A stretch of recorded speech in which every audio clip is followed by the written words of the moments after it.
আমি প্রথমে আপনাকে প্রশ্ন করি যে রংপুরের যে ছেলেটাকে গুলি করলো বলা হচ্ছে, আমি যদি বলি এটা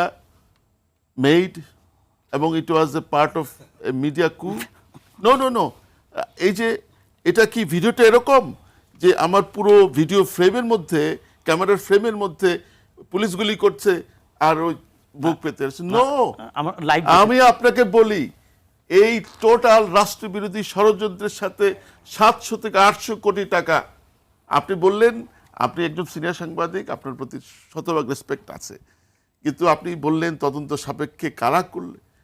হাজার হাজার সারা দেশ থেকে লিস্ট হচ্ছে, তারা ধরা পড়ছে, পথে ধরা পড়ছে, বিভিন্ন জেলা বিএনপির নেতা, জামাতের নেতা, শিবিরের নেতা, সব কয়েক হাজার গ্রেফতার হচ্ছে, পাখির মতো গুলি করছে। দেখুন এই যে জাহাঙ্গীরের মেয়র জাহাঙ্গীরের সহযোগী একজন ছিল,